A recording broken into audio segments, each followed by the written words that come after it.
welcome. I'm Rosie. And I'm Shorty. And this is Skate Sunday. Thanks for joining us. Hi. You know, you came for another episode. You should be proud of yourself. You did it. You're here. How brave of you. Are you listening in order?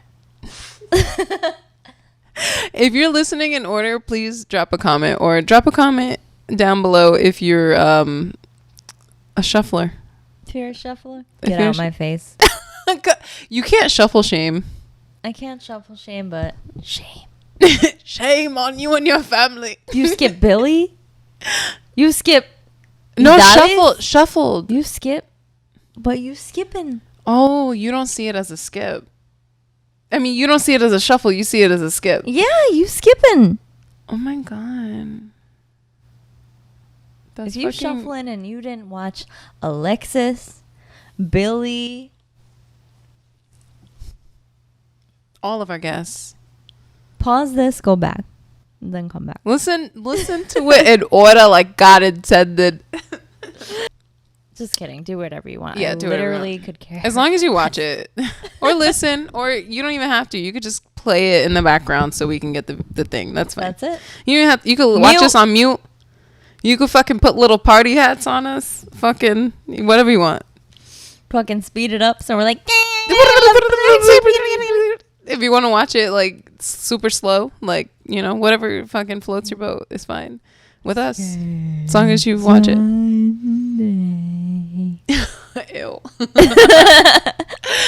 So who do we have on today, Shorty? Today we have two. We got two tias. Dos tias. Missy and Icebox.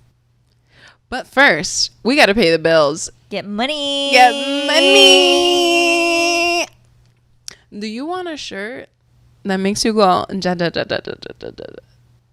you want a shirt that you go out and people are like, what's your shirt say? Oh, that's funny. Oh, that's a good one. Where'd you get that one from? Where they get that shirt from? You can get that shirt at catchinglizards.net. Yeah. Make sure that if you see something you like, you get it as soon as possible because they are limited supply. Does make them by hand, so they do not last forever. Get your shirt today. Get it today at catchinglizards.net. Also known as Sunshine Skate on Instagram. The Sunshine Florida. If you don't get anything from Sunshine Skate Shop, you hate Florida. And you hate Skate Sunday. And you hate Skate Sunday. And you hate Skate Sunday, and we can't have that. Big thank you to Brunny Hardcore for sponsoring the show. Do you want to slide that thing on the coping? Do you be out here grinding? Grinding. Get you some Brunny Hardcore. Brunny Hardcore is a skate company known for their slide blocks. If you want those really smooth, slick, slippy, and slidey slides on the rail, go to brunnyhardcore.com for yours today. They just came out with this really cute pair, and it's pink, and it's so pretty. They have a lot of really cool colors that you can choose from. So whatever your color is. Yeah. They got red, they got black, they got blue. And pink. They're yours today, and you could love them as well at brunnyhardcore.com. Hi. Yeah. We got our gear on. Well, hello. Welcome to Skate Sunday. Awesome. Yeah, thank you for having us. I love your mug. So excited to be here. You have one beautiful this mug. mug? This mug? This mug? This mug available on what is it? What's the website? This mug? Are you talking about this mug that's available at tutias.com? Is that the one you're talking about? Tutiaskate.com. Tutiaskate.com? Is that the mug you're talking about? Yeah. We may have got that order, and I may have gotten really excited. I was like, "Oh shit, homegirl bought some shit!" Thank you so much. Of course. And these are like the most comfortable sweatpants I own currently. Have you seen the pants? They look so good on you. Thank you. Available at tutias.com. Available at tutiaskate.com. It's two special guests in the building. Two special tutias. We got two tias, not just one. Two. Two. We got Dos. two. We got two. We Dos got tias. dos tias in the building. Welcome to Tia Skate. Oh, thank you for having us. Woo. We're so excited. There's so much excitement inside. And we love you guys so much. So We love you back. Bye. Why don't you guys introduce yourself for those that don't know who you are? Name, pronouns, and handle. I am Icebox. I'm they, them. And you can find me at IC3BOX07 on Insta. Hey. I'm Missy Mayhem. You can find me on Insta at justmissy68. And what else was I supposed to say? Pronouns. Oh yeah, that's right. My pronouns are she, they, and as you can tell, I'm super excited to be here. And I'm the creative director for Two Theas. I do some design work and I draw and stuff. So thanks for wearing our art, everybody.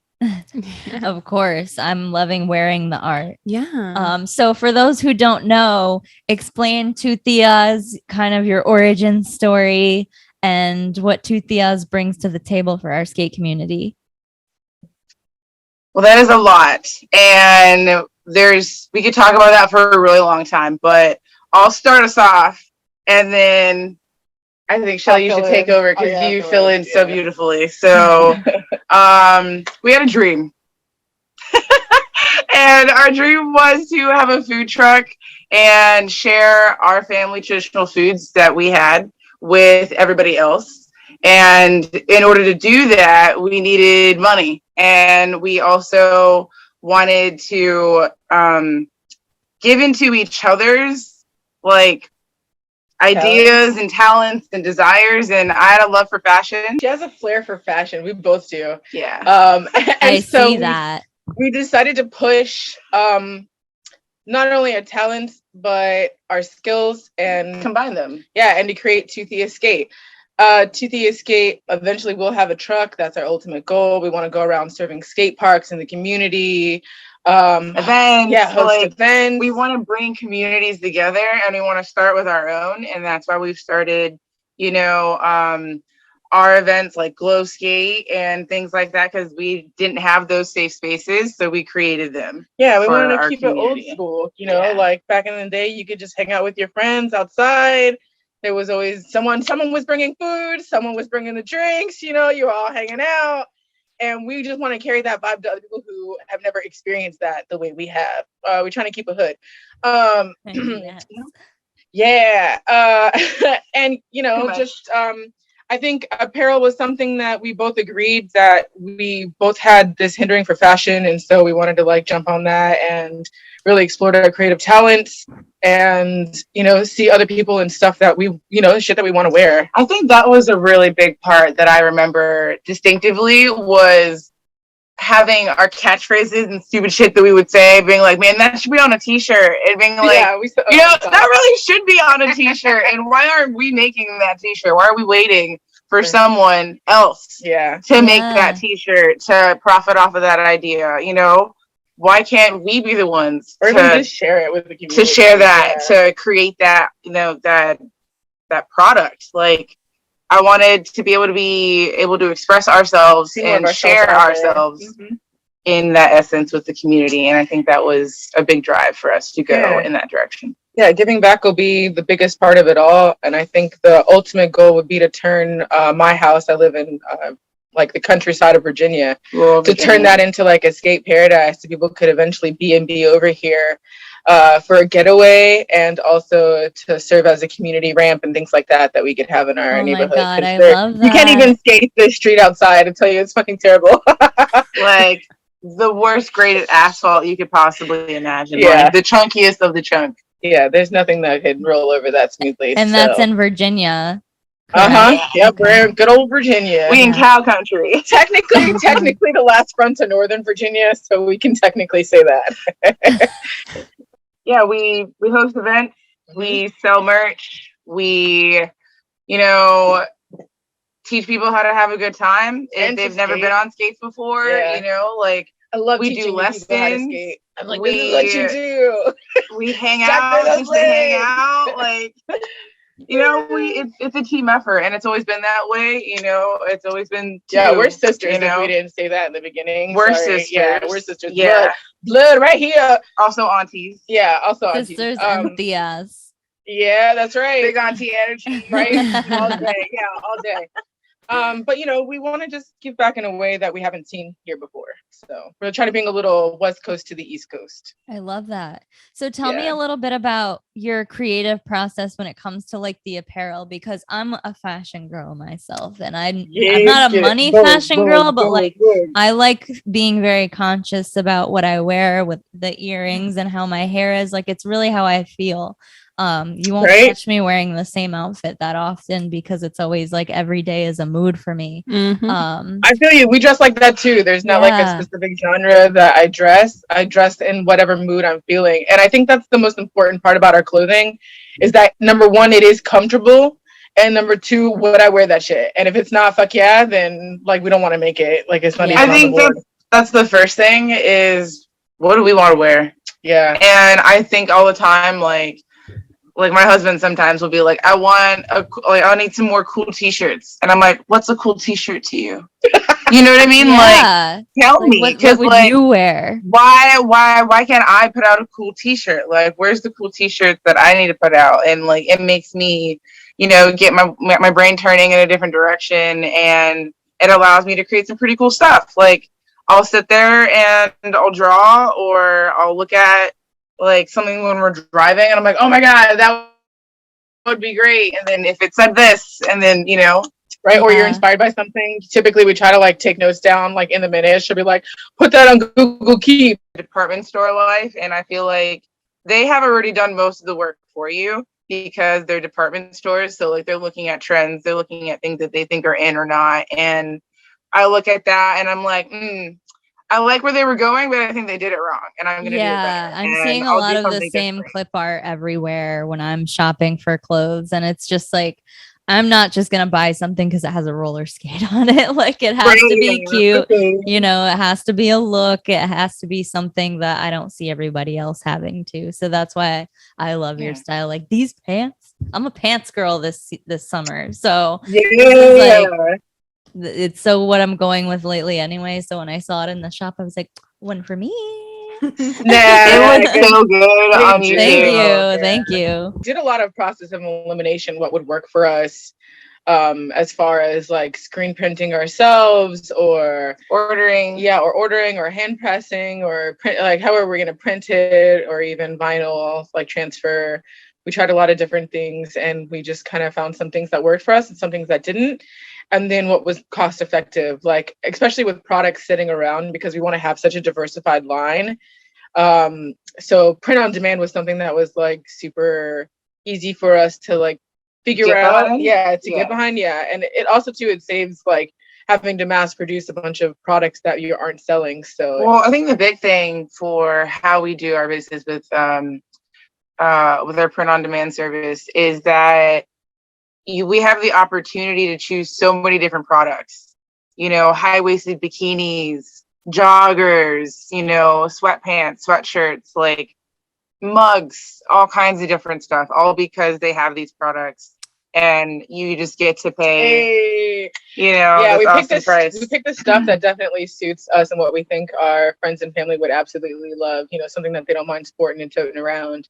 And the messages are so sweet on them. It's not just like fucking skate. It's just like I mean, it is for the shred, but it's also like, you know, for us and you too. Like it's a bigger feeling, and I think it's more than just the product itself. It's also sending that message of encouragement and love, you know, that we try to put out in our apparel. You know, we want you to feel comfortable in what you're in. That's just our customer service, right? Yeah. You know, for sure. Yeah, gotta keep it professional. We get told at the post office, like, oh my God, you're so nice to this grumpy old man that's behind the counter every single day, and it's like. Yeah, I saw your story about that. That was such a nice little share. Because it's so true. You really have to approach every situation with kindness, and it does get received back, you know? Yeah, it really does. But we're just grateful to be in this community, that there's enough space for everyone. I think being included is awesome, because growing up, we weren't.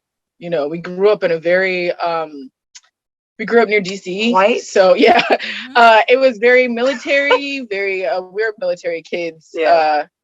But it was very strict, very one way, Judgmental. Yeah, very colonized way of thinking. So we had to like, I mean, we were pretty much on plantation land. Let's not forget that. Yeah, so. Yeah, where we grew up. Yeah. So, there's a lot behind it and things that they don't teach you or tell you. And so we had to like decolonize our mind throughout the process of growing up, which was a lot. Because we didn't fit that norm that everyone was saying that this is how you should be, this is how you should act, this is where you're going. Learning to love my hair. Yeah, and like, yeah, if I could speak to that. like there was real things going on, and I think that we want to see again more of ourselves out there because we know we exist. Like, hello, and that's how we came about with the Like Me design. Yeah. We're tired of seeing the same shade. Like, where's the different colors? Yeah. Like, come on. Like, we're all different shades. Right. I'm a different shade. She's a different shade. You're a different shade. We're all black. Mm-hmm. Like, what's going on? Like, with the, one tone, like, perspectives. Like, it's fucking killing me. And I'm like, see me, damn it. Right. Yeah. We're super mixed. So, as far as being Indigenous, Black, and honoring our Hispanic heritage as well, like it's a lot, and like we had to make a space for us to fit in and feel welcomed and loved, and it was awesome that the skate community kind of opened their arms for us too. So it kind of like blended in. We were always been sports people, so this was like, oh hell yeah, like, let's get into this. And I think it was, there's certain events like Roll Call that we went to, and people listened to the things that we had to say and our experiences, and they connected deeply with what we had to say. And we realized maybe people do want to listen to what we have to say. Right. And maybe it's how we say it that can be different than just speaking on it all the time, like a TED Talk. So we're like, let's transform that into something constructive.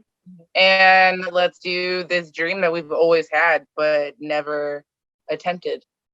And that was to have our own company, work for ourselves. Hell yeah. Who doesn't want to like wake up each morning and do something that screams, bitch, this is me? You know what I mean? Yeah. Like, as far as like, not just like doing what you want to on a daily basis, because it does take some kind of effort. You know what I mean? You do have to get out of your comfort zone. Like for me, being a model, wearing the shit that I'm producing, you know what I mean? Because I do love it, but I also don't love being in front of the camera.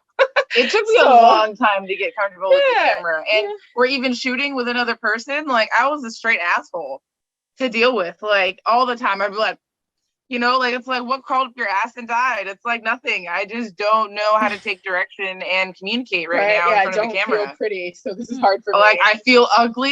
I feel like I'm not doing anything right, and it's like there's certain things that you learn through being able to trust yourself and feel confident in yourself in that moment, being naked, behind that camera with someone else and being like, yeah, I'm strutting my shit.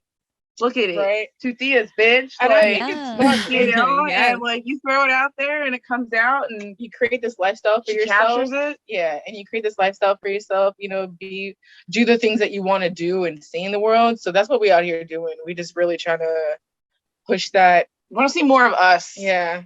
Out there in the world, and layered that in different ways, like more Afro-Indigenous creators, more people like wearing our art, like more people out there attending our events. Like, we want to have fun. We want to have real good fun for the community, where the community can feel like empowered within themselves, where your energy is your own and it's not being sucked away by some like vampire-esque individuals. Listen, hold on. If I could just cut in real quick. Speak more about what type of events you guys do. I know we've talked previously, and I remember there was mention of a glow skate. Can you tell us about that? Yeah, hell yeah. So I pretty much came out one day. I was like, it was shortly after I was starting to heal and I needed to get back to skating. And I was like, I want to do events every month, get my ass out the house and see some people because COVID is real and quarantine was difficult for a lot of people. And I was like, we need to start getting the community back together because there was so many new skaters who had never enjoyed that type of environment, you know, pre-COVID. So I was like, let's get that feel back out there because a lot of people had dropped off or, you know, are busy doing their own thing, and that's totally understandable. So I made Girl Skate because I was like, yo, I wonder if T-Cobb, which is the Crafted Brewing, would let us tear it up in their back lot. And I knew the Crafted Brewing from my derby days. When they opened, they reached out to my league and they were like, hey, we want to sponsor a league because we think derby's cool. And we were like, whoa, all right, bet. You like skaters? You know, so like, you're going to let us skate in your alcoholic facility? Like, Yeah. Yes. So I'm all ears. So they were super supportive with me in general as a skater, and we're always really kind, and like anything that you need or that you want to do, let us know. And that stayed true for when we reached out. Yeah, so I reached out to the Bill and the manager, and he was like, hell yeah, like let's fucking do it, let's tear it up. And I was like, okay. So I reached out to some sponsors, some national brands, and I was like, hey guys, we want to put on this POC event in our neighborhood in Ashburn, and we've got this venue to do it at. And they were like, okay. So we got some sponsors, and I worked on a theme. I did glow skate because like I love glow in the dark stuff and I love neon. And I was like, yo, wouldn't that be so much fun at night to skate with your friends in the summer air? So we got chalk, we got bubbles, we got water guns. Yes. We want all this summer fun, baby. They got slushy machine now. I'm about it. I'm like, oh yeah. I think that's the best thing about our location is our venue is multifaceted. Like it has a patio on the outside with tables that lead to the asphalt area. And then on the inside, it has more table seating with TV, games, and everything else. And then further in, it's all self-serve taps, pool tables. There's even a bar in there. There's snacks you can get. You can order food. So you can bring everybody with you. You can bring your kids, your dog, your friends that only want to drink beer and not do anything. The people that just want to watch you skate. The people that want to skate. It is a lot of fun. Like so many people come out and they have such a blast. They're like, oh my God, thank you for putting this on. Like, honestly, like, I just want to come out and skate. And that's exactly what the fuck it is. It is like, show up, let's just roll around, you know, and the nighttime hearing people talk about it when we're there is probably, like, the biggest excitement. Like, I remember this one individual was really excited talking to his friends, like, oh my God, they do this, like, every month. It's, like, so much fun. You obviously haven't been to Glow Skate before. He's, like, broing out over. He's like, bro, you gotta see they do this every month. Man. It's so cool. You gotta bring the kids, man. You gotta eat that up, too. You got it. Oh, so good. I was just like, this is amazing. People love this. People are showing up. That's the feeling we want to, you know, that we want to give to everyone and receive back to, you know, like that's that vibe that you aim for when you host events like that, you know. Yes, so that's fun. So that's just one of the many events that we're hosting. We got lots of other things going on too. And we want to travel more. And I think that is what people will see coming soon. We have a lot of really fun things planned that involve traveling to different states and doing the events that we would host anywhere.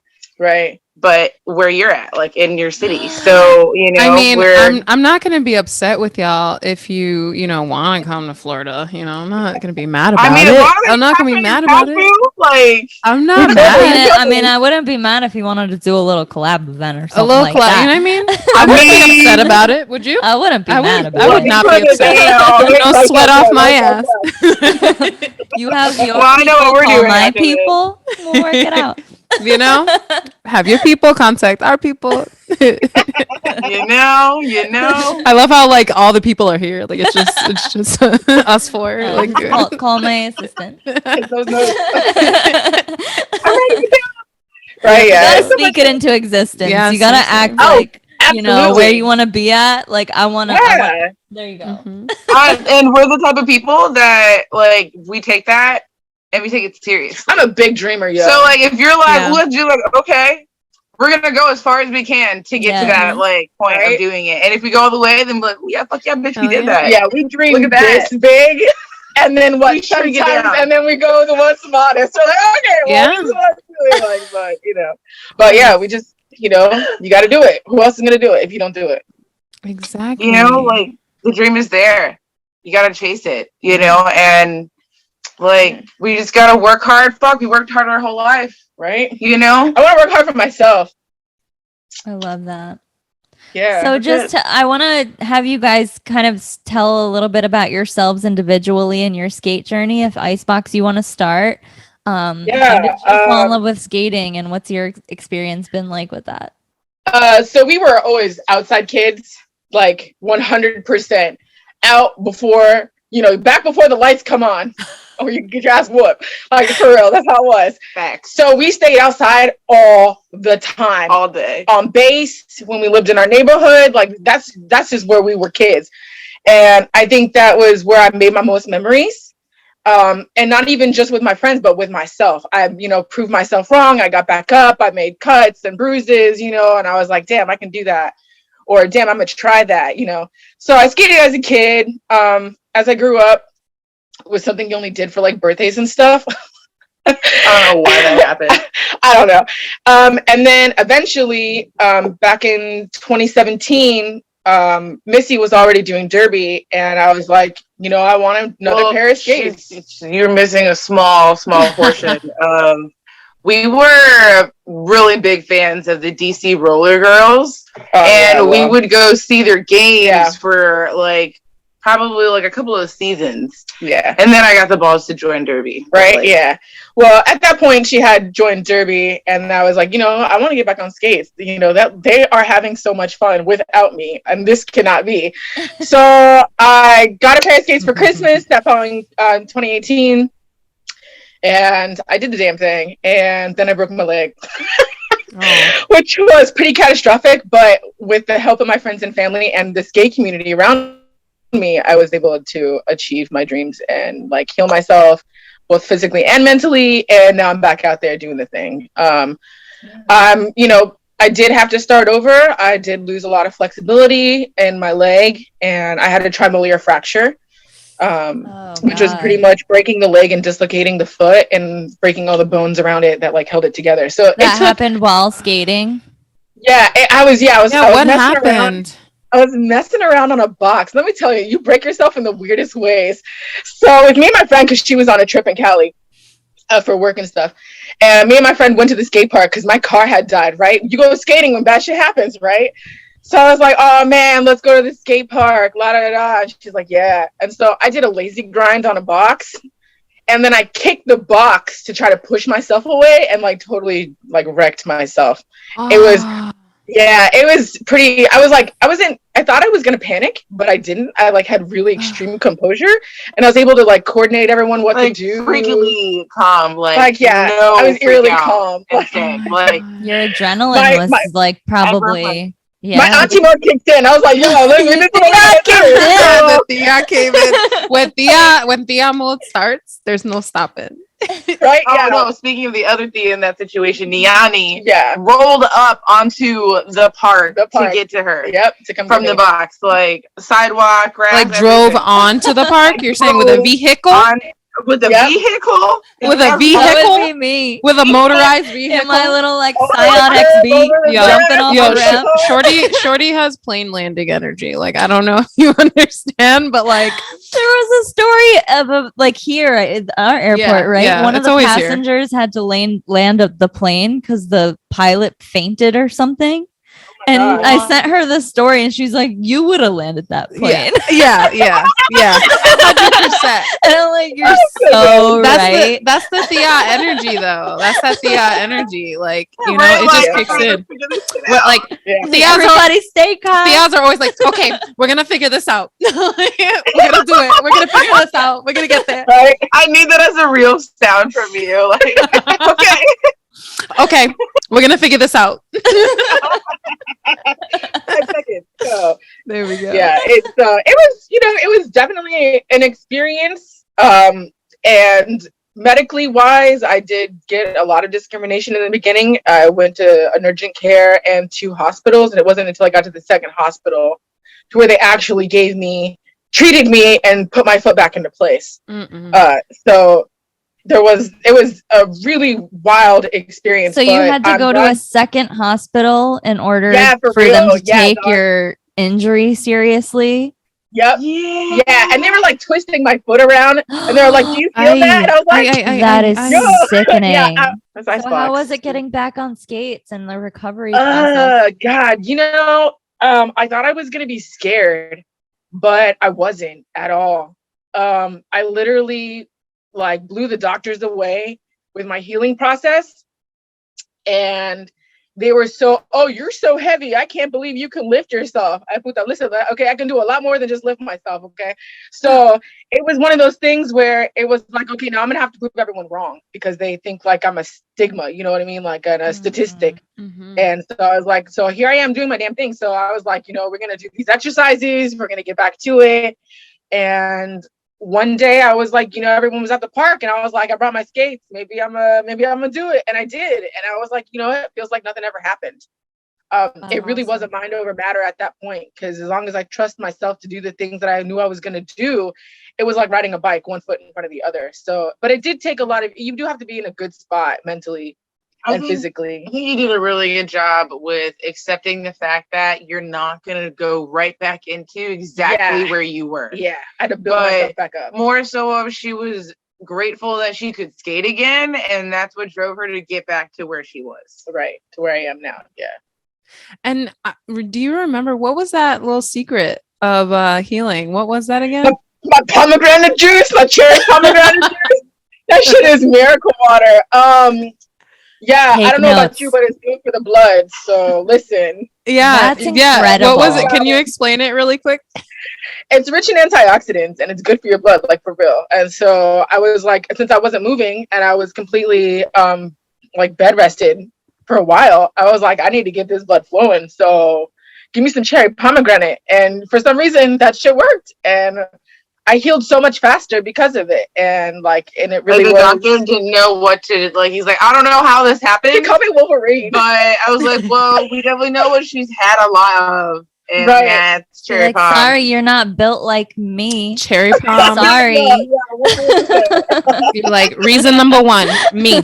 Reason number 2, me. Reason number 3, pomegranate.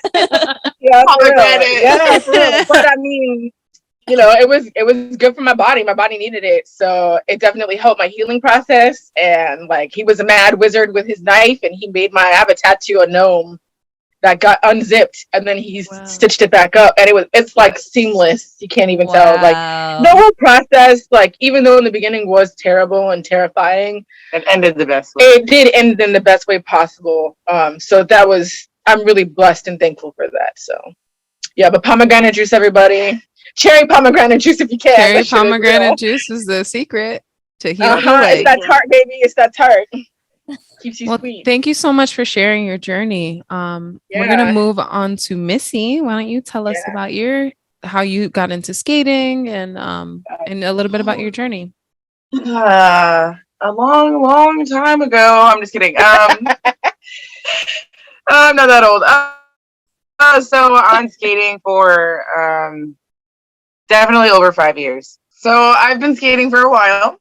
Since I was a kid, you would catch me going into the garage and stealing my sister's mutually shared inline skates that were 3-5 sizes way too big for me. The sisterhood of the traveling skates. Oh yeah. I would take socks and shove them in the toes so that I could fit my foot inside. Oh yeah. And then put leg warmers on to try to fill the space and then go skating. It was absolutely, I don't know how it worked, but it did. I did it. I love skating. I loved being outside and going to the grocery store with my skates and shit like that. I lived for it. It was so much fun. And I loved being out of the house.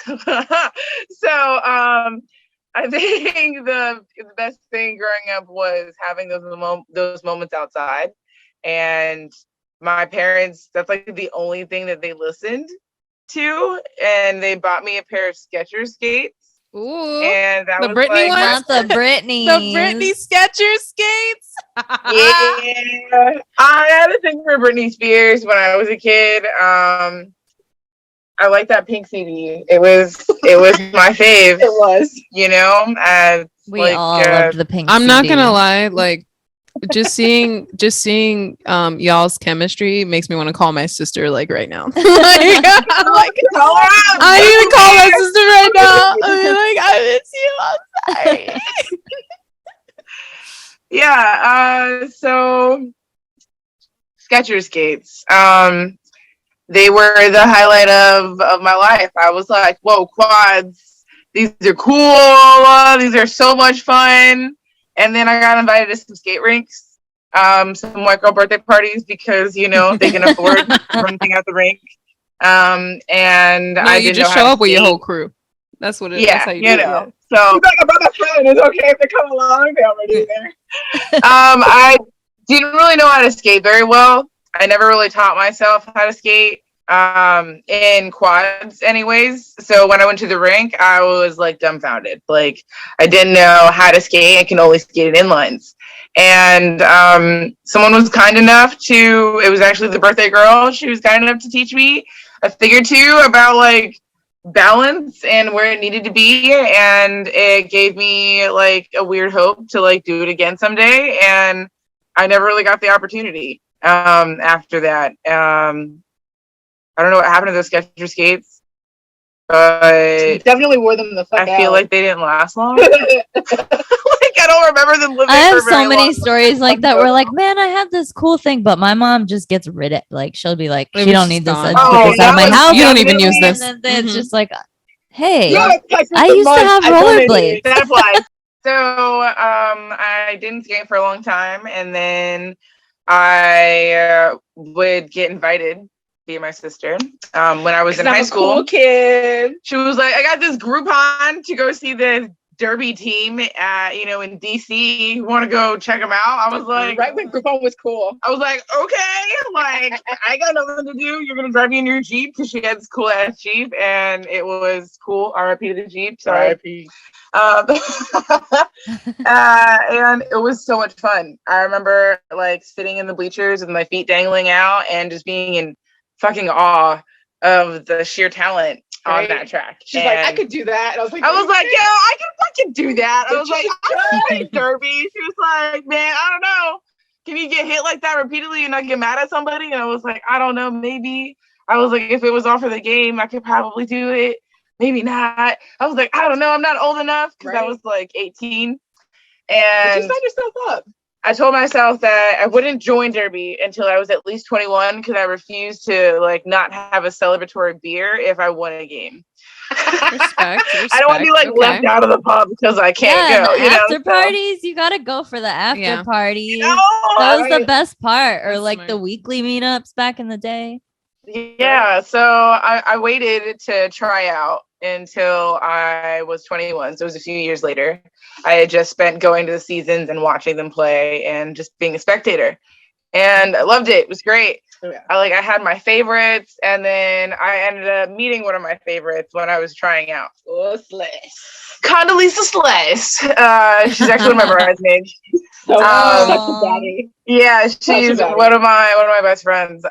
But she's a badass skater. I've been skating for like almost 20 years probably, but like she's just amazing. And she made me the skater that I am today, and probably combination with Dirty's ass. Right. Dirty's also my other homegirl who plays Ride and Dirty. Was her. She played for the Cherry Blossoms, so the same league that I had always loved and admired. So these two badasses decided to be my friends during my Derby journey, and they taught me how to skate and how to fall and how to take a hit and how to give a hit and everything in between. And I did Derby for a long time. It was like probably 4 years of learning and excelling myself to be the best skater that I could be. I lost a lot of weight. I was really strong. I knew how to hit people really well. I got to be a triple threat. Like I was a jammer, I was pivot. I was blocker. I did it all. That shit is hard, y'all. Mad props. I still dabble in a little bit of derby now and again. Like I'm gonna be playing in the BPIOC versus things like Black Dysphoria at RollerCon. So amazing. Have so much fun. Super honored to be in one of those games. Super excited about that.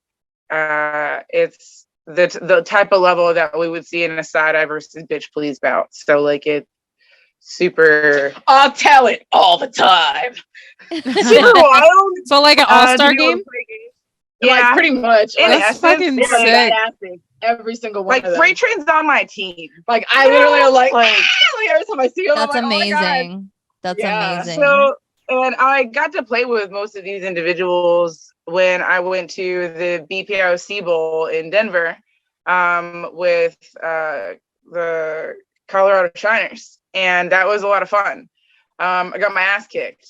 And also altitude was a bitch. And like I knocked the wind out of myself practically. And I got knocked down several times and could not get back up as a jammer because I was a pivot. And it reminded me so much of how I hadn't been skating the last 2 years.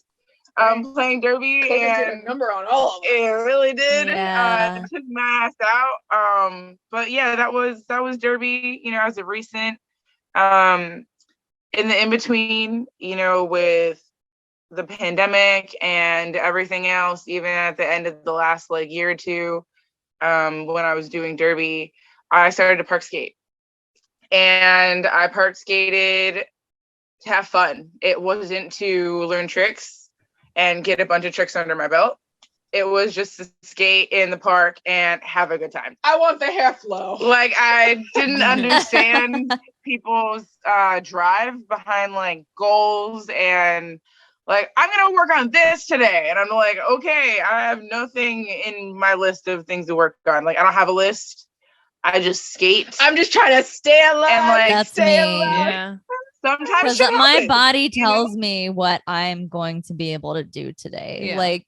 If I go in thinking I'm going to slide today, I'm probably going to hurt myself because I'm just putting too much pressure on myself. I go to feel what I want to do. I don't even go into a run thinking about what I'm going to do.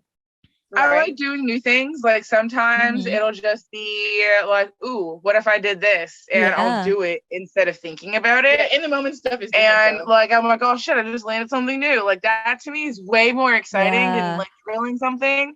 I'll drill things only because I've already been working on it. Exactly. Because I caught it in something and I want to incorporate it into something or elevate it, hold it longer, do a cleaner landing on improve on it. Yeah, whatever. I have seen that when you were teaching at skate camp that you do some mini ramp dancing. I believe you called yourself a mini ramp dancer. I did. So can you tell us what that means? Well, Tina. Yes, I'd love to. So I get an enjoyment out of having a good time skating, and just letting it naturally flow and surrendering to the flow, if you will. And what I wanted to teach people is that you can have a good time skating and it doesn't need to be structured. I didn't realize that was a class that was so badly needed. But a lot of people don't know that you can just put on music and skate without any expectations. Wow. You can just have a good time. And you have to put yourself into having a good time. So that means creating that playlist that gets you going. That playlist that no matter how you're feeling, that song that comes on, that you have to dance to it or you have to sing along to it. That shit that really slaps. That's what you want on your list. It's a bop. And you create that playlist that jams, and you let it go. And you just skate. And that's what that class is about, is breaking down how to have a good time via having a good time. So it's nothing more than a giant party because I either have access to a really loud speaker or I bring a speaker of my own. And we crank it up loud. 11. And we skate, and that's it. that's the class. If you need any extra assistance, I'll come skate with you. Shake your butt at the top of that ramp. But like whatever it takes, like listen. And I think just letting people know through like demonstration is the best way to do it. Being like, if you're having a hard time figuring out what to do, listen to the music. Just do that and pump. Yeah. If you just do that and pump, you're going to be able to feel like you're going to want to move, and then you're going to apply it into how you can. So that's hitting a toe stop when the beat hits, then that's what that is. If that's rolling backwards when the beat drops, like if that's hitting a stall and holding it while the song holds and pauses before you drop back in and it drops, like create that flow, create your own masterpiece, and let the world see it if you want. Create your own. And that's what that class is about. And that's what being a ramp dancer is about. You know, just it's so much fun to watch too, yo, because you're like in the background, you're like, oh, that's my bitch. Like, she's sitting there getting it on the ramp. You know what I mean? That's so me on Instagram. Like, is she twerking on the coping? Is that knees like Megan on the coping? not knees like Megan on the coping. Yeah. No, that's beautiful though. I love hearing about both of your skate journeys. I do have a question though. How did your names come about? Like your nicknames? Well, mine's rather easy, so I'll go first. Yeah. I got my nickname from Derby. It was birthed out of my family members. We were all in a kitchen. We had a giant ass whiteboard. Yes, we drew a fucking 3-circle diagram, and I was like, nicknames that I think are cool, things that describe me. And there was like a whole list of things that describe me. And oh Jesus, I don't know what that was. A list of things that describe me and whatnot, and it's. Sorry, I just completely distracted by that. You ended up picking a name. Yeah, so we had a Venn diagram, and I think that's what it's called, right? Venn diagram. Yeah. Anyways, we had a diagram and scientific term. Things to describe things that I describe myself as, and nicknames that I like. One of those nicknames was Missy, because I loved Bring It On. It was my favorite movie. I thought oh my god, I had such a crush on Missy in that movie. Yeah. I mean, Missy was cool. Stop it. She was super cool. It. I love how like queer coded character. Love. Yeah, she just like she hated everybody, but wanted to belong, all in the same, you know, and identified with that. And being like, if I don't like you, fuck off. You know, and I think that was pretty identical to how I pretty much acted. So that name was chosen out of that list. And then Mayhem was also on the other side, you know, chaos, like all kinds of other things. And, you know, Missy Mayhem was born. Awesome. Just like that. I love that. Perfect. Yeah. And it's stuck. Icebox. I don't know if you can see it. Oh, turn this way. Icebox is who I am. It's in my blood. I was in high school, and I managed wrestling and football for 2 years at the school I went to because we had to transfer in the middle of our 4 years. So it was like this brand new school, and I was like, fuck.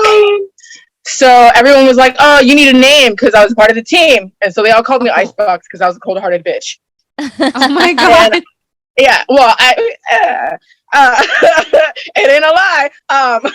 Get on my bad side. You find out quick. But no, it was a name that I had picked also, too, because I had resonated with Little Giants and Tomboy Icebox. Yeah, that's the movie. I thought it was Mighty Ducks. I was trying to say to her, I was like, "Is it from Mighty Ducks?" It's Little Giants. That's Little Giants. Yeah, I remember. I was a tomboy. Like you could always find me in hoodie and jeans. Like you would never find me in girly shit at all. It wasn't until I got older where I started dressing more feminine, exploring that side of me. Because she did exist, but at the same time, like. That isn't who I am today. Like it's evolved. So yeah, Icebox was it. And it's a name that had always been. We got it when I was 18. And then like when I started skating, they're like, oh, you need a skate name. And I was like, okay, call me Icebox, duh. She also like volunteered as like a non-skating official and things like that. So I got to coach once. Like I do that shit. Okay. I love to officiate. That's so fun to do because you actually get to watch like right in there. I love spectating sport. Yeah, I mean, you did it. I did it when I was on the field for football, and I did it with wrestling. And with Derby, I was like, I want to be up in that biz. Like, I wanted to go for sports therapy, and you know, or and stuff like that. So I was like really big into it. So when Derby came along, I was like, get in where you fit in. So, and they're like, okay, you need a name. I was like, well, we're definitely going with Icebox because it's still it is who I am. Like forever, it will be Icebox. So it just kind of carried on with me. I love my nickname. I don't see myself being anybody else. I literally am that person, and always have been. So it was fun. I'd say I bring the mayhem pretty often, right? So I cool it now. It's a perfect dynamic. I love hearing people's like skate name origin stories so much. Right? Oh, yeah. Mine's an oldie, but I'm also I'm the older sister, so. By a few years, like 4 years, 6 years. I don't know. I'm much older. And I think that's cool because it brings that, like, you know, when you're siblings, like the things you end up liking, like as generations go on, you know, like it was such a good blend because there's 3 of us actually. My older sister Ray. So we're a trio. Yeah. Well, she's a mom. Yeah, she's not the auntie, so. She made She's you got guys the mom vibes. She brings the mom vibes to the party. There we go. But yeah, she is a part of Tutia. She does things with us. She fully supports us. She's like the most rad mom there is. We love our nieces and nephews.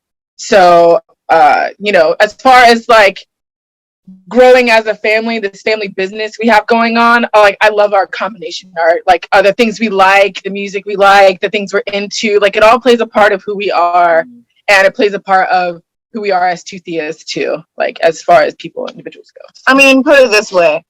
My sisters have had such an impact on me that I wanted to mimic their handwriting as a child. So I worked so hard from like stealing things that they wrote, like a weirdo, like didn't even make sense, like snatching shit and then trying to write just like them for both of my sisters. And now if you take a piece of paper and have my sister's handwriting, this one, and then my other sister's handwriting, and then mine, it looks like a combination of both. Yeah, dead ass. Wow, it's the word. And it's like that when we look at each other too, like our faces, you look at us and you're like, oh damn, wow, y'all do look alike. But if you separate us, you're like, okay, now I can see how you look more like your mom, more like your dad, but like we're full blood, so come at me.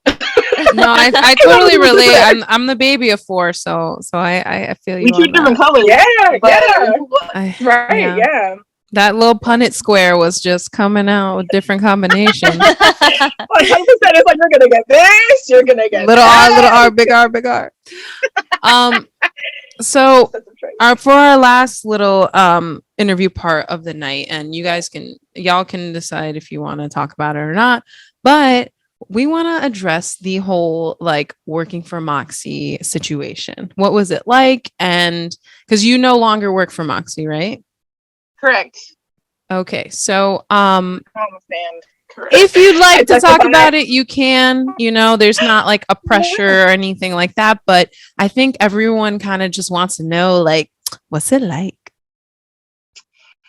Well, so how can I describe this? It was definitely an opportunity. If you ever wanted to like throw away, and I'm sorry, let me say this, let me rephrase.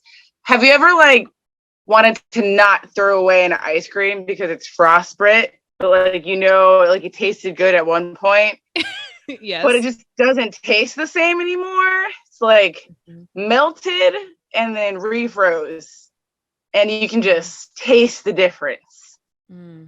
That's what it feels like to work for Moxi. Wow. I don't know if that makes any fucking sense. That is such a crystal clear analogy. Hey, they wanted to know, and that's what it's like. So funny how you used ice cream as your metaphor. Yeah, interesting. Interesting how you did that. I didn't even try. Yeah, honestly, that came from the heart. But yeah, so it looks like it would be a great job. You know what I mean? Like, it's everything that you want it to be. And what did you do there? What? Oh, I ran customer service. So I did all the customer service emails. I curated a bunch of responses for a lot of crazy shit that went down. Especially during the pandemic. Oh my God. The 2020 skate shortage. You survived the 2020. You survived that. You were skate shortage in America. We're handling that. Yeah, I customer service that. So it was pretty wild to work for them. I got a lot of notice that I would have probably never have gotten if it wasn't for working for them. I was seen more by the community, which was always a goal in mind. So I got a lot of connections out of it and met a lot of people, which was another goal always in mind with being employed by them, was to have that opportunity to branch out and, you know, be seen other than in my tiny ass area in Virginia. So it was good for a lot of those things and those aspects that I could build out of it. It was never me getting something out of them. They are, you know, crack to a lot of people. You know what I mean? It's like they've got a very dedicated following and very cult-like. And, you know, that's interesting and always a learning lesson in life when you're a part of something like that. And it was very eye-opening because I didn't know that you could be an established business and be completely unprofessional behind the curtain. Like, it's surprising, but not surprising once you have a better understanding of who the people are that are behind the scenes and how they operate. It's very impulsive. And that has got them into a lot of shitty situations, you know, stepping in shit kind of situations. And they've gotten tangled up in a lot of different stuff that could have been easily fucking avoided. Easily, if they just were a little bit more professional about it, a little bit more descriptive on the first go around. Like, not like, I don't know, like simple things. It can be down to the very, very, very, very basics. It's called homework. It's just, we did it for 12 years. You can do it for a few more. Just saying the lack of homework that's done is pretty evident in how they do things. And that runs pretty cohesively across the board with how they do things. You're constantly cleaning up someone else's mess. You're never doing the job that you're assigned. And they expect that to be the culture, and they want you to be cool with that. You know, everyone does every job, but yet no one can do someone else's job when it comes down to it. But yet they expect you to, like, it's so much hypocriticalness, you get confused.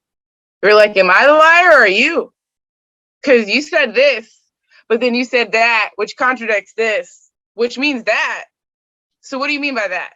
Does it mean this? Yeah, or that's does it mean and really it's like, scary. how can you do your job and also keep track that my boss is also doing their job too? Yeah. Like, that's a lot of pressure in any situation. That, and like, It also was- from a professional, you know, viewpoint, like, if your customer service, what was your title actually, your official title?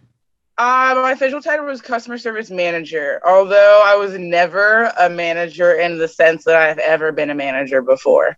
I've been a manager in several different positions, very serious manager positions where I've run up to 20, 30 individuals at a time, scheduling, vacations, everything in between. I did none of the sort. I had no control over the people in my department. I didn't even have a department. I was considered more of an associate, someone that worked within, and that did a lot of bitch work. So I dealt with the angry customers when no one else wanted to deal with them. And that was my title of being a manager, that I got the escalations, and that was how my title was seen, and that's how I was respected in terms of my title. Right. And so what I was going to touch on is that just coming from, I work in a corporate setting, Shorty does too, and just coming from that perspective, like it's very HR. Like it's very calling HR that like you are doing extra stuff out of your title, and you're doing like and if you are going to do that, like you need to be compensated for those things too. 100%. Yeah. And what scares me a little bit about the Moxi work culture, as you explain it, is that not only are you working for them, but you're giving up your likeness, your personality, your everything. Like you are a representative of this brand, because you were also a sponsored skater, right? No, I was never a sponsored skater. I was what they called an affiliate, as in I got a code that I could push to people that if they use that code, I would get a percentage back from. Okay. And that was it. It's not the same as a sponsored skater. Sponsored skaters have way different privileges than affiliates. But not everyone that's an employee is a sponsored skater. So it's like only certain employees are worthy being sponsored skaters, and the other ones can just get a code so that they feel included. It's pretty much. Because I do remember seeing like in your bio, you used to have it like a Moxi team rider, like you were on the team. So that's why I thought you were a sponsored skater. I did that a long time ago. I think that was more like something that I'd always put there because I wanted to feel some kind of way included because I wasn't. And but I you do removed so it. much too. I thought I should feel a part of it. So that's why I had it there. I thought I was a part of 18. But I got rid of that long before I even got laid off. And that was when I saw how things were handled and didn't want to represent that anymore. And it was just a job. And things happened for the best of reasons because I don't like how they do business. I that's agree with that. And I think that, it's really hurtful what happened because I especially feel for you in this scenario, because during the pandemic, I used to be a pastry chef. I was a pastry chef for 13 years, and I was an executive pastry chef at a 5-star country club. Mm-hmm. And I was laid off from my job that I busted my ass to have. I put up with so much shadiness being a woman in a kitchen, and, had to put up with so much literal abuse, and, really just always kept my eyes on the prize and just like did what I could for my department all the time, just to feel unappreciated and laid off in a global pandemic when you work for a country club where they pay $250,000 a year just to be a member of. Mm-hmm. And it's like, when I heard your story and what happened, I was like, I know exactly what she's going through in this situation because I went through it too. And it's so hurtful when like we're women of color. We already have to work 10 times harder than the average person just to make our check. Yep. Not even to get recognized, not even to get recognized, just to get our check, just to have the job, just to not get threatened that we're going to get fired. We got to work 10 times harder. Right. And, to do that for 13 years just to, okay, sorry, we can't afford you anymore. I mean, what hurt the most was how blatantly they wanted to be hypocritical and defend themselves. In a moment where they just should have been honest, and I wouldn't have to gone that route, and you're saying that you're laying me off due to financial reasons. Now, it doesn't make sense to me if you just hired somebody to pay a new salary because you can't pay mine. That sounds like you replaced me. Okay, no, we didn't replace you. We just can't have your position anymore. Okay, well, if you value me so much, like you've been telling me this entire time, like, oh, you've done so much for us, we value you, yada yada yada, blah blah blah blah. Then why aren't you giving me the decency of a 2-week notice? And you didn't see it coming, I assume? The worst part about it is they treated me like they were a Fortune 500 company, but yet they preached to fucking everybody that they're a small ass business, but treated me like a real big piece of shit. Not only did they make me work the entire day, but they waited till 30 minutes till the end of my shift to blindside me with a Zoom call to tell me that I was laid off. They didn't even give me the decency of a 5-minute message before the stupid Zoom meeting being like, hey, gather your shit together. You're going to be laid off in 30 minutes.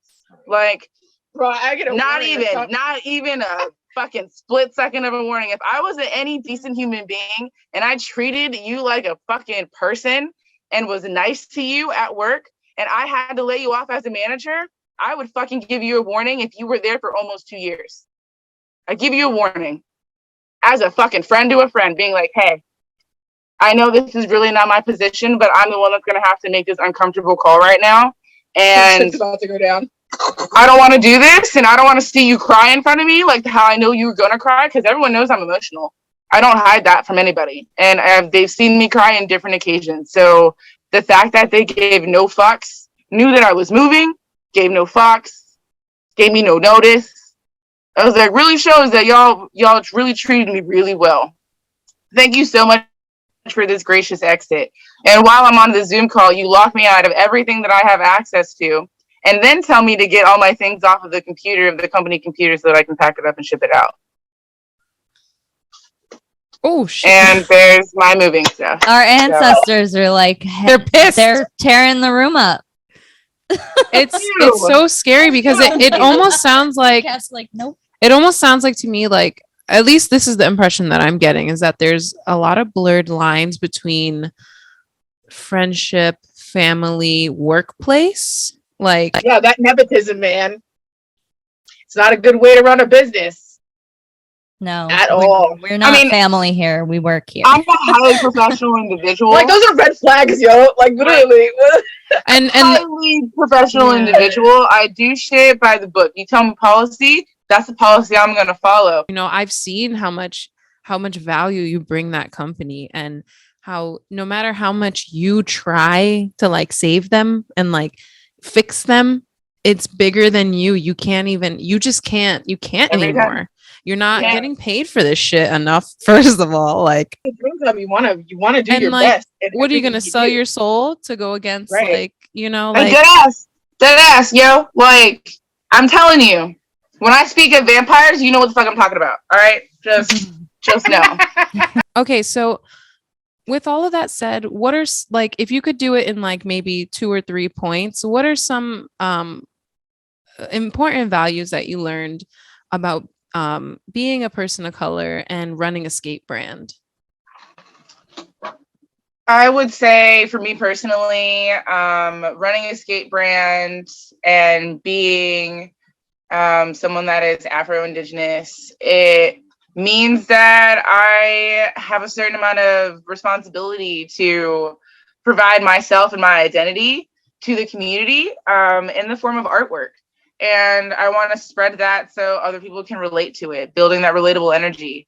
I think it's really important to showcase other POC talent, other Black talent, other Indigenous talent. You know, if we want to collaborate with everyone that falls into those categories, we need to uplift. Exactly. That's how we drive through our communication and building our brand, is through our community and through the people that have these wonderful talents that need to be shared with the world in a good, clean, proper way. Like, we don't want to suck any energy out of you. We want to give you energy so that you can do more. You know, we want to celebrate you. We want to promote you. We want you to feel good in our clothes because you feel connected to our brand. Like, if that means that we make a design that's based off of you, or based like incorporated with you, like, that's because we want you to feel like you are a part of this, that you have something here, you know, like you're seen. Right. Honestly, in the business aspect, we want to do it right the first time. Like, I know we're going to make mistakes, and that's okay because that's a part of the learning process, but you need to own up to those mistakes. You need to be upfront about those mistakes, and you need to make sure that you don't make them again. Otherwise, you're not learning, you know? And I feel like as far as business goes, like, that's good practice. Like, who doesn't want to be proud of something that they're doing? And that's what, and, you know, other than just, you know, being proud of our work, but like for real, being proud of how we run our business. I want people to be like, I want to work with you again because that shit was fun. It should always be fun, because then if it's not, it's work. And it really shouldn't be like that. That's why, you know, you left your 9 to 5 or why you're chasing this dream. Like, honestly, like you shouldn't have shitty food if you're on a staycation. Right.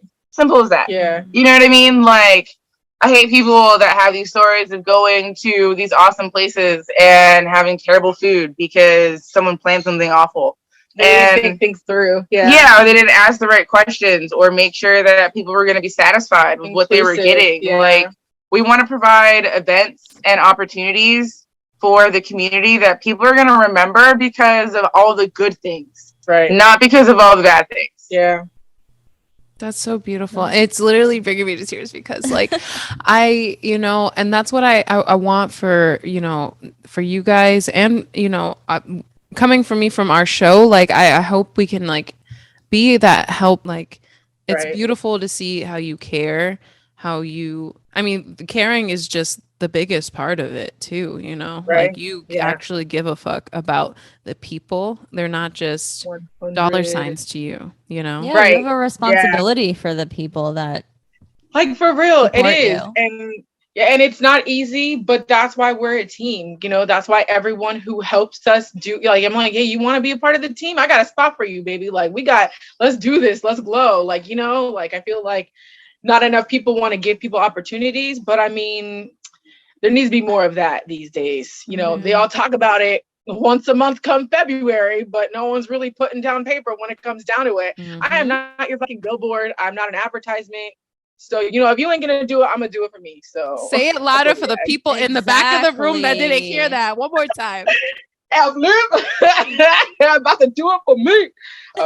Yeah, I think that's the most important part, you know, like, just never, as long as we don't forget that and we keep treading, like, and doing the things we do, I know we're going to soar and we're going to take people with us. Like, honestly, like, that's. And I think there's a level of empowerment in being your own models for your apparel. Like, right? Yeah. It's truly loving the culture. Like, you really have to love yourself and love the shit that you're making because it's got to make you feel good.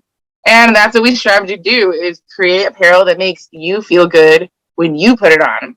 Not just when you put it on. I feel so good. Wait, hold on. I mean, you're looking good. Where's my cup? Where's my cup? Hold on.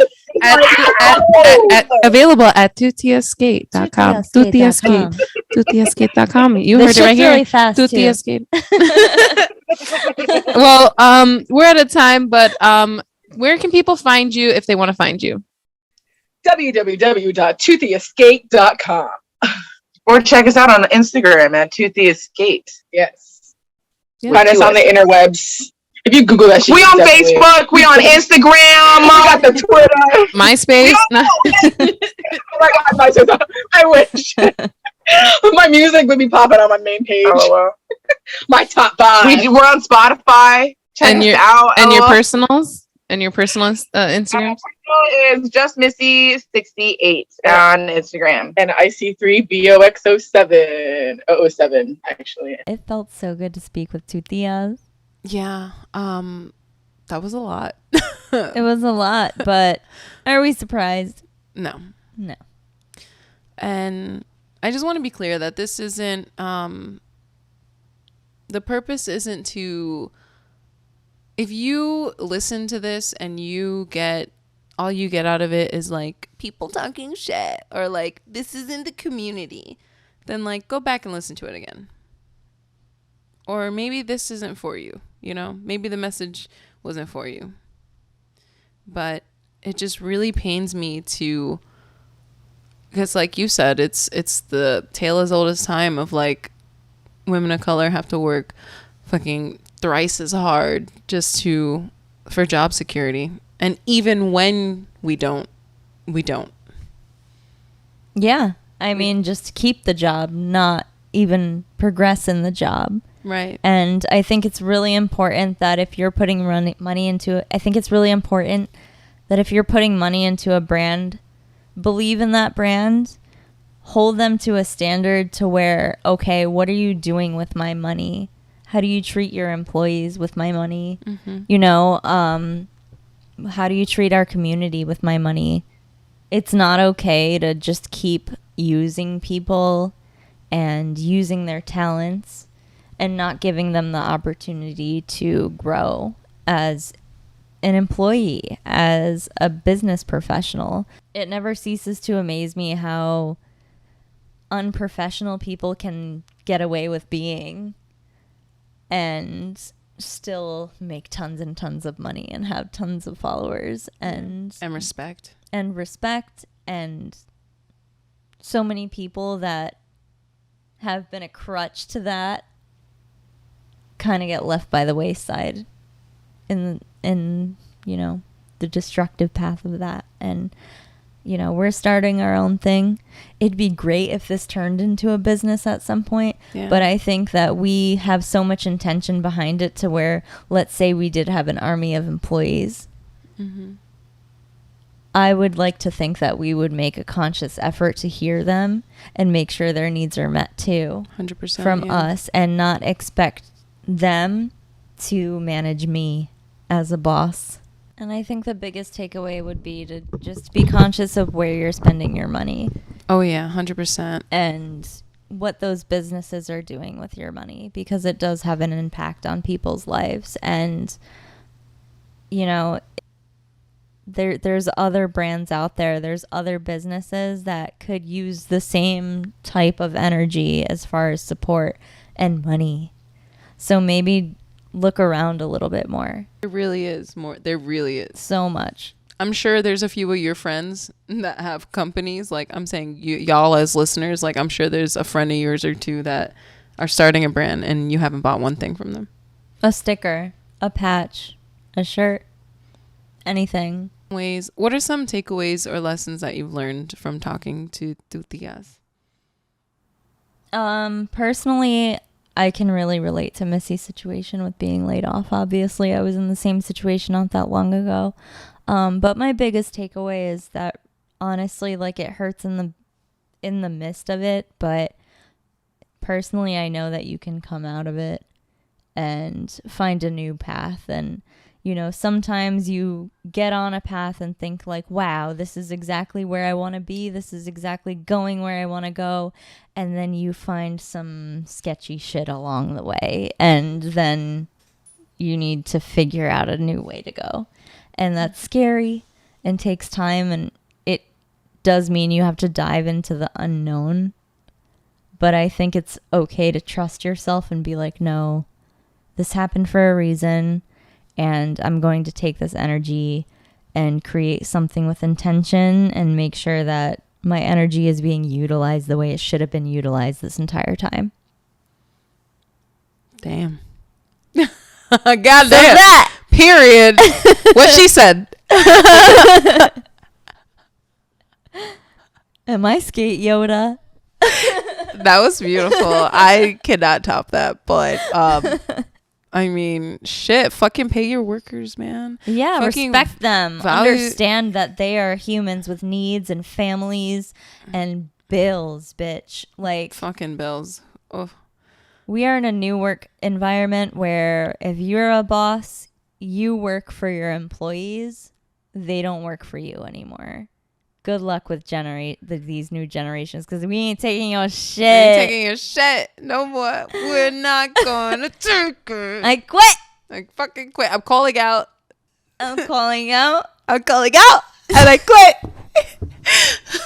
Wait, are you calling out or do you quit? Which one is it? You decide if I quit, but I'm calling out. I'm calling out. You didn't fire me. I fucking quit. Fire me. I dare you. Let me collect unemployment. Oh, you firing me? Well, I quit. Isn't that the dream to do the? No. I quit. No, fuck that. I want to collect unemployment. Word. And then you go home and do the I quit speech. Yeah, you do it. You do it for your friends and family. Yeah. You don't do it for your boss. Yeah.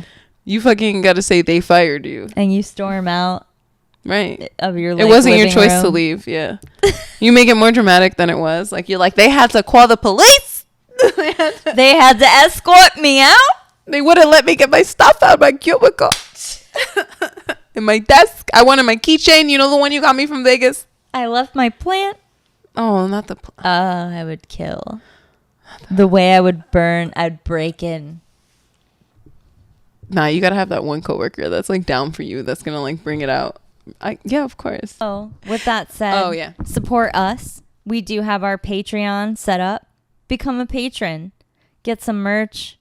Donate what you can. Check it out. We are Skate Sunday on Patreon. We are also Skate Sunday on Instagram. If you're looking for me, you can find me at Hey Shorty with 3 Y's and 2 underscores.